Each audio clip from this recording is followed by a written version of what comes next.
Em tempos de crise, o extremo é um atrativo. Mas talvez a parte mais perigosa dessa história não seja quando o extremismo cresce. É quando gente que não faz parte desse extremo começa a acreditar que pode usá-lo. Mussolini chegou ao governo depois que o rei da Itália decidiu não barrá-lo.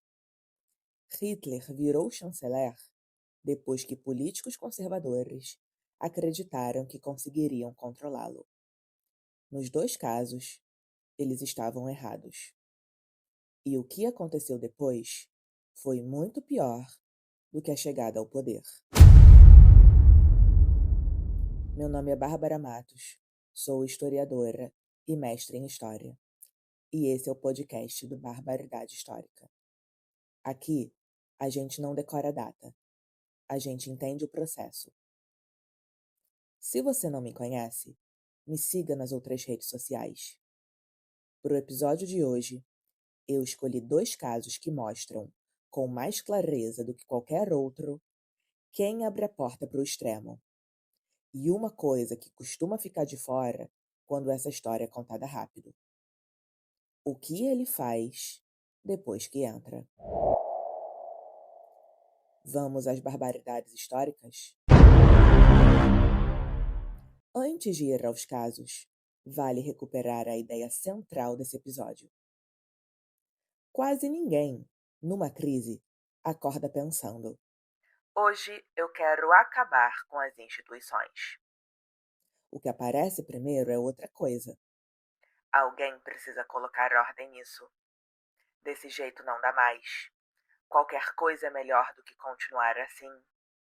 E é aí que aquilo que antes parecia extremo pode começar a parecer aceitável. E presta atenção, eu não estou dizendo que toda crise produz extremismo. Muito menos que a Itália e a Alemanha seguiram exatamente o mesmo caminho. Não seguiram.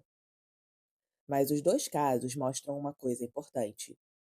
Crises podem abrir oportunidades políticas para movimentos que já existiam, e decisões humanas concretas determinam o que acontece com essa oportunidade. No caso italiano, violência fascista, medo da Revolução Socialista e apoio de setores das elites ajudaram Mussolini a chegar ao governo. No caso alemão, a Grande Depressão foi decisiva para o crescimento eleitoral nazista. Mas Hitler só chegou à chancelaria porque, no fim, Hindenburg o nomeou e setores conservadores aceitaram colocá-lo no governo. A crise abriu espaço, mas alguém precisou abrir a porta. E tem uma segunda parte dessa história que costuma receber menos atenção. Chegar ao poder não tornou Mussolini ou Hitler imediatamente donos do Estado. A destruição dos limites ao poder deles veio depois. E é essa história que eu quero contar hoje. Vamos começar pela Itália e por um número que parece impossível. Em 1919, o movimento de Mussolini não elegeu ninguém. 3 anos depois, ele era primeiro-ministro do país. No pós-Primeira Guerra, a Itália vivia uma crise seríssima. Desemprego, inflação, greves gerais, fábricas ocupadas por trabalhadores e um medo genuíno, em boa parte da elite italiana, de que uma revolução comunista, como a que tinha acabado de acontecer na Rússia, chegasse por lá também. Esse período ficou conhecido como Biênio Vermelho. Foi nesse cenário que Mussolini fundou os Fasci Italiani di Combattimento, um grupo pequeno e armado que, nas eleições de 1919, não elegeu ninguém. E aqui vale um detalhe que costuma ficar de fora. A violência dos camisas negras não cresceu só pela ação de fanáticos ideológicos. Ela também contou com o apoio de proprietários rurais e setores empresariais que viam nos fascistas uma força capaz de quebrar sindicatos, greves e organizações socialistas. Em 1921, o grupo virou partido, o Partido Nacional Fascista, e elegeu 35 deputados, ainda uma força minoritária no parlamento. Mas, nas ruas, os camisas negras já atacavam sindicatos, organizações socialistas, jornais e adversários políticos havia anos. Ou seja, enquanto se apresentava como força de ordem, o fascismo ajudava a produzir a própria violência que dizia combater. Em outubro de 1922, aconteceu a Marcha sobre Roma, com milhares de camisas negras mobilizados para pressionar o governo. O governo pediu estado de sítio para conter os fascistas. O rei Vítor Emanuel III recusou e, em vez de barrar Mussolini, chamou ele para ser primeiro-ministro e formar um novo governo. O fascismo ajudou a produzir a violência e depois se apresentou como uma força capaz de acabar com ela. Só que virar primeiro-ministro em 1922 não significava ainda ter controle total do Estado. Mussolini governava dentro de um sistema parlamentar, com outros partidos, com uma imprensa que ainda podia criticar ele. Isso mudou em 1924. Giacomo Matteotti, um deputado socialista, denunciou publicamente na Câmara a fraude nas eleições daquele ano. Eleições que, mesmo fraudadas, já garantiam maioria fascista por uma nova lei eleitoral. Poucos dias depois do discurso, em junho de 1924, Matteotti foi sequestrado e assassinado por um esquadrão fascista.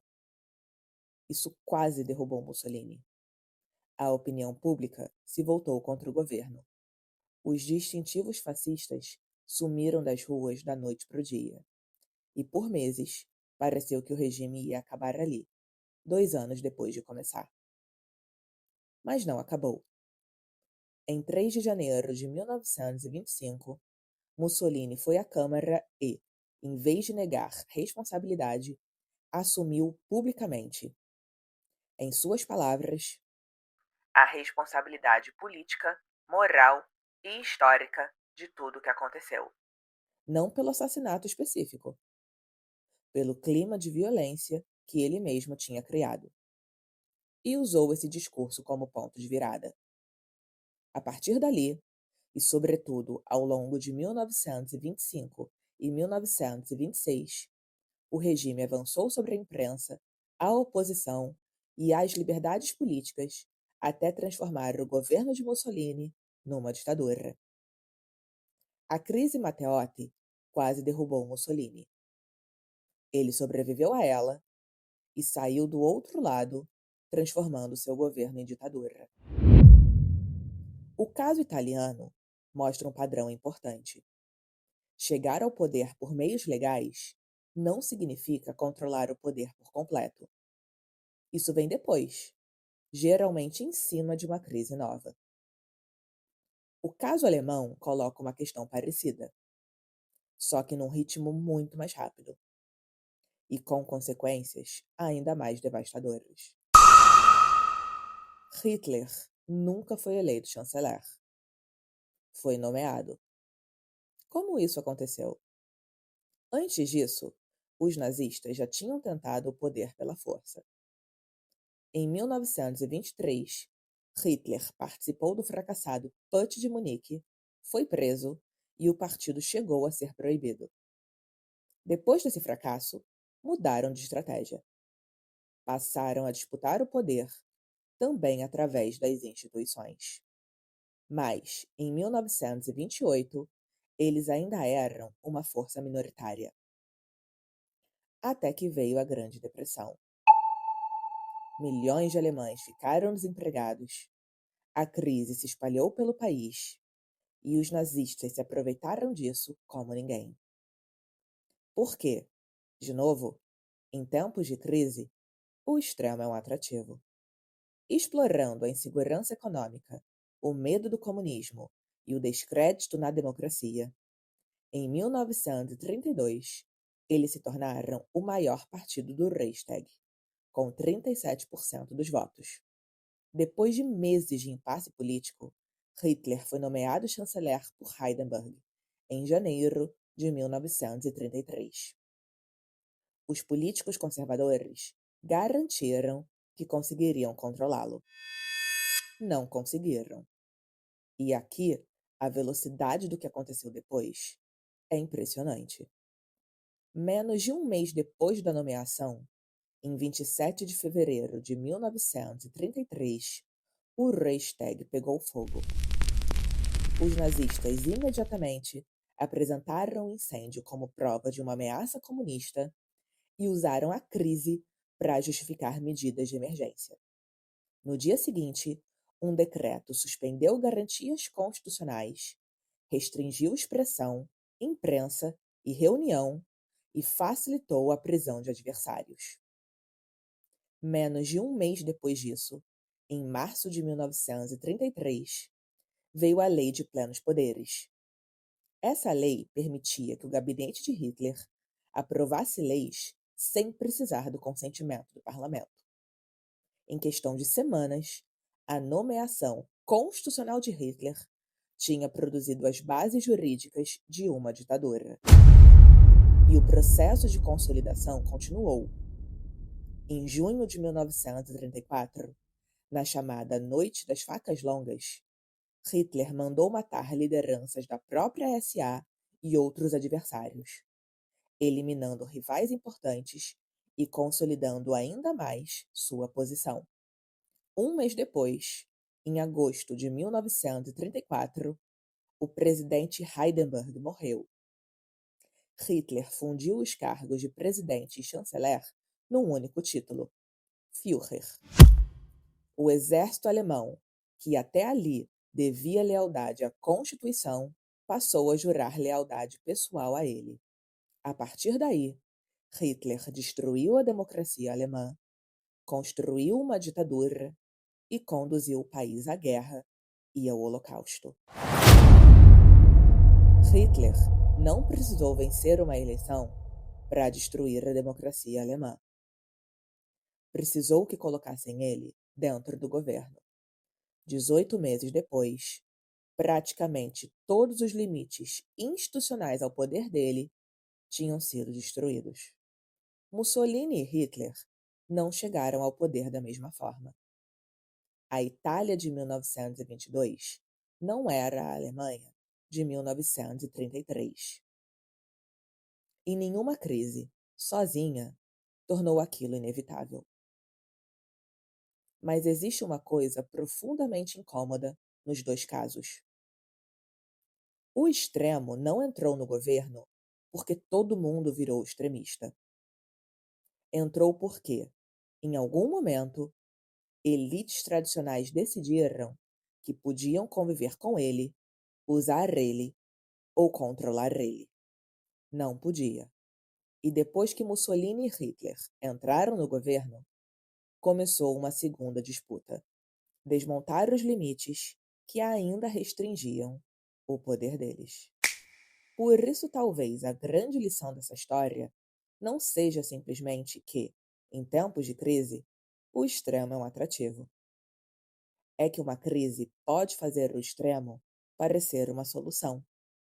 E, quando ele finalmente parece perigoso de novo, talvez já tenha poder suficiente para impedir que alguém o tire de lá. Se esse episódio te ajudou a pensar sobre esse tema, segue o Barbaridade Histórica no Spotify e compartilha com alguém que também precisa ouvir essa discussão. As referências completas estão na descrição. Eu explico história e você entende o presente. Até semana que vem.